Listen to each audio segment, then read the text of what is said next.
A Helping Hand, written by the Samurai Prince, performed by Nostalgia. Aang is depressed after witnessing the engagement of Zuko and Katara, but thanks to his blind earthbender friend, he realizes that life goes on, and that there are other women out there. Or maybe she was in front of him the whole time. Tank one shot. Do you really think friendships can last a lifetime? I don't see why not. Aang is depressed, slumping and leaning on one of the balcony railings in the Fire Nation Palace. The 15-year-old boy just looked over the cityscape of Caldera City. Well, this sucks. Big time. Thought Aang sullenly. Why did this have to happen? He was wearing his air nomad monk robes that seemed almost too big for him. Even though he grew a bit, he was at least 5 feet and 9 inches tall, basically 1 inch shorter than Sokka, and his voice had lowered. He also has a nice build, his whole frame being that of a skilled and toned runner, his element making it possible. It was night time, and everyone in the city was out scurrying about, the streets all lit and lined up with lanterns and street lamps. Aang was looking down from the balcony, letting his arms hang off from it. There was a joyous celebration inside the Fire Nation palace, a grand occasion as one would say, and soon all of the Fire Nation will get to hear about this joyful news tomorrow. Everyone was happy, everyone except Aang, which made the airbender slip out without anyone even noticing, making his way outside to look over the city as he contemplated where he should even go from there. He frowned and took a deep breath. I should be happy, but it still hurts. Katara and Zuko, both of them are engaged, and Katara said yes instantly. Hank's frown went deeper. I guess he didn't have those kind of feelings for me after all. It wasn't the first time he faced something like this. There was the rejection. He scowled at that. Maybe that's why she didn't want to be with me, because she likes Zuko. At least, she turned him down gently when he was 13. He definitely handled it way better than he did when he was 12. He cringed at that memory. Maybe that's why she didn't like me in that way, because I forced myself on her. Thankfully, he learned his lesson after that. But still, he really felt like such an idiot. He saw the signs, but he just was ignorant to look past them.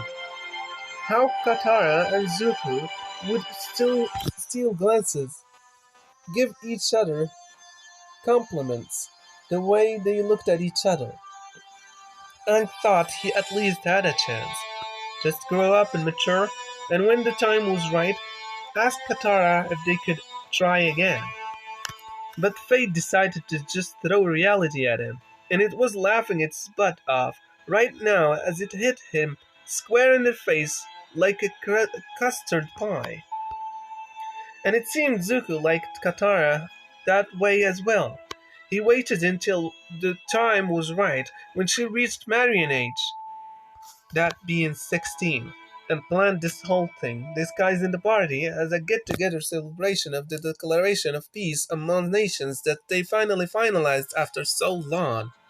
It almost took 3 years to accomplish, but they did it.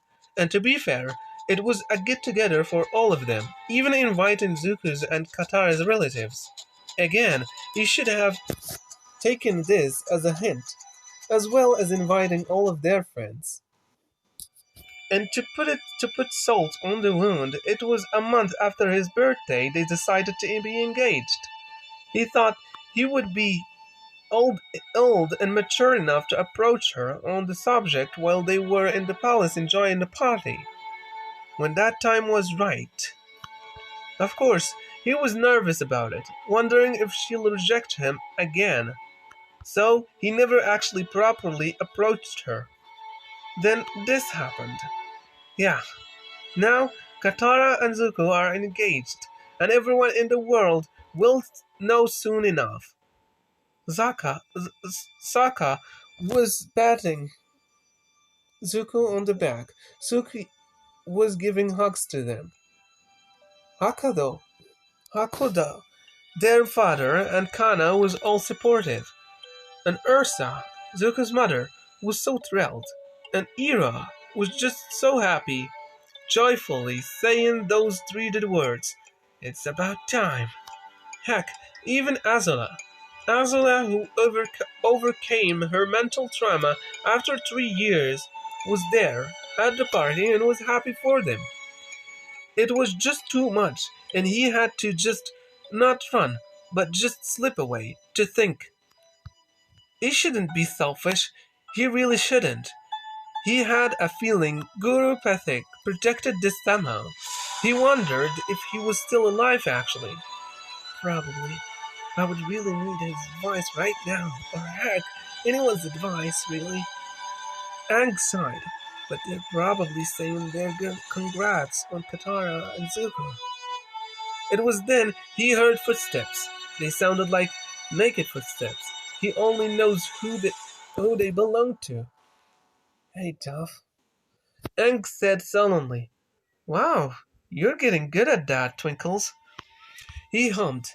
Those same footsteps then came up next to him. Toph rested her arms on the balcony. She had her hair up in her signature pun, along with a nice looking headband that was keeping it up, and had a green form fitting short sleeved dress that stopped above her knees. The dress having floral design on it as it hugged her petite body. She was, of course, barefooted, and actually had makeup on, her cheeks having just a tiny bit of blush, and a little bit of eye makeup, all applied by Katara and Suki, of course. The only thing that she hadn't applied was the lip rouge, which in her words was going overboard.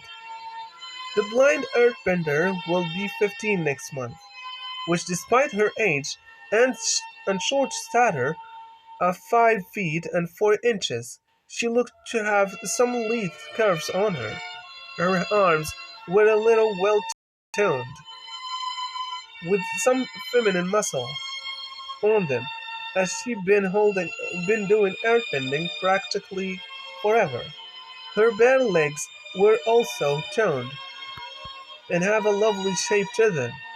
They leaned on the balcony in silence, not either one saying anything, until Tuff said, So, want to talk about it? I don't know if I want to. Ang murmured, Well, tough, Twinkles, 'cause we're gonna talk about it either way. Ang smirked. She's always straight to the point. His smirk faded. It's just... He sighed. Life kinda sucks, don't you think? That's everyone's quote, Twinkles. Yeah, but... I mean, I'm so stupid. I'm so stupid. That's not a shocker. Tough. Okay, I'll take it down a notch. Why do you feel like you're stupid? She asked, turning her head to look at Aang. It's just, I feel like I should have really known, really, that Katara and Zuko were gonna be a thing. Aang hated to say it, but he did anyway. They've been a thing for a while, actually. Aang turned his head to Toph in confusion. You mean during the meetings? Well, when I say a while, I meant after the whole war, really. Aang blinked in shock. Wait, really? You didn't notice? Now, Toph sounded bewildered. Yeesh, Twinkle Toes. The way Sugar Queen wanted to help Sparky with his Fire Lord duties? You didn't even catch those hints? I just thought Kanara wanted to help Zuko in general. It's in her nature to help people. Yes, but he really wanted to help Zuko after he took that lightning bolt he got from his reformed crazy sister. Okay, one, you're lucky Azula is out of earshot. Two, I I just thought Aang blinked again. Oh, spirits, I'm so dumb. He put his head in his hands. No wonder she rejected me. It went way back then with him. Oh, calm down, Twinkles. It's not the end of the world. We basically went through that, remember? But letting go of his face, Aang sighed. Well, there you have it. I really stood no chance. All those years waiting for that right time to tell her that I've matured enough to know how a relationship works, and all I had, all that, it all goes up into smoke. Zuko's smoke, to be more specific. Duff snickered. Sorry, that one was kinda clever. Hank turned his head to frown at Toph. Believe it or not, she could sense it. Look, take it from someone who has experience. You suck it up, you move on. Toph said as she leaned on her right elbow to face Hank. From experience? Now Hank raised an interested brow. Yeah, like my crush on Snoozles? You had a crush on Sokka? Where were you, Twinkle Toes? I, well, I was in meetings and, well, Aang felt a little sheepish. You liked Sokka, huh? Toph just rolled her unseeing eyes at him. Yep, liked, meaning past tense. 'Cause, he's married to Suki and he kind of rejected me too. Aang blinked a third time. Wait, Sokka rejected you? You admitted it to him? Since when? Why didn't he say anything about it? Because I threatened him not to. Why? For one thing, me and Suki are tight. I don't want her to be mad at me. Also, it's embarrassing, okay? But I find that kinda cute. Tuff gave him a scowl. Exactly. I don't want people to look at me and say, "Oh, that's so cute." The tough airbender girl had whittled crush on Sokka. She rolled her eyes again. That would really ruin my rep back at the Metal Bending Academy. Aang looked at her oddly. Wait, when did this happen again? Back when I was 12, close to my 13th birthday? Oh, that was when you opened up your Metal Bending Academy, right? Yep. Anyway, he rejected me gently, saying he was flattered, but he loved Suki, blah blah, and I just said, okay. Just like that? Ang looked at her with surprised wide eyes. Yeah, I mean, I know Snoozles and Fangirl were in love at that point, and I stood no chance. I just wanted to get it off my chest at least. Besides, my attraction to him was kind of filtering away at that time. Oh. Ang looked down at the balcony floor with a sorrowful frown. Well, I wish I had what you had. What? Boobs? Tuff smirked. Ang looked up with wide eyes and blushed, taking a quick, uncontrolled downward glance at Tuff's chest. While her age is 14 going on 15, she has a moderate-sized chest. Eyes up here, Twinkles. I was gonna look up. Tuff snickered. Hey, I'm just messing with you, Twinkles. I mean, I'm not as big as Fangirl, but I'm the second biggest of the group.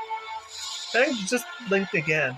Wait, how do you know you're the second? How do you know? Well, I was curious one time, and I measured the size of our boobs with my hands, placed one hand on my boob, and placed the other one on one of their boobs. Get your mind out of the gutter, Twinkles. I was just trying to imagine how that worked. Wait, I mean, no. I meant. Tough bus- busted out laughing, causing Hank to blush. I'm sure you were. I didn't really mean it. Oh, no worries, Twinkles. Although, poor Sugar Queen. I mean, she's got a pair, but it's not really noticeable. At least she's got a can. I think that's one thing that attracted Sparky. You felt Katara's and Suki's butts? And said, dumbfounded. Again, I was curious. Suki's had a nice size as well. Mine's getting there, but it's firm. What? What? Do you want to know more info about us, Twinkle Toes? Uh, no, I mean, wait, I mean, no. Anyway, what were you saying about you wishing what I had? Oh, well, I just, I just wish I was strong like you. Tough, Angst admitted with a downcast expression. The blind, the blind earthbender listened in to what he said, quiet for a bit, until she said, Twinkletoes, listen. Maybe it was a little different for me. I knew I didn't have a chance. Plus, you don't detect heartbeats that go wild like lizard rabbits like I do when someone feels for another person. But you're getting there when it comes to coping, you know? Coping, huh? Ang said with a sullen frown. Look, just know that if someone like me, can survive a little disappointment in my life, then the Avatar can as well. Tough said, her hands on her burning hips. Ang stood there for a moment, thinking about the words she said. Besides, I bet there are some other women who would want to date the Avatar. Tough finished with a cheeky grin. It's gonna take some time for me to start looking for other women, Tough. Hank said, a little despondent. Hey, take your time. Tough reassured him with a smile. In the meantime, you want to go back inside and, I don't know, congratulate Sparky and Sugar Queen or something? I mean, I know it'll be hard, but just to let them know you don't have any hard feelings. Ang was silent as he stood there, until he gave her a smile. Yeah, he looked at the city and the vast landscape ahead of them. You know, I have been kind of moving on a little bit from Katara now, and I think about it. Really? Yeah, he said, turning to Toph with the same smile. I've been doing my duties as Avatar and helping out after the war. It kind of makes me think about some of the finer things in life, you know? Tuff gave him another smile. See? You're getting there. And chuckled. Thank you, Tuff. I really need this. No problem, Twinkletoes. Tuff said, patting him on the arm, but kept it there to feel it for a moment. Hmm, he's been doing his earthbending. Very nice. Tuff thought as she rubbed her hand on his arm.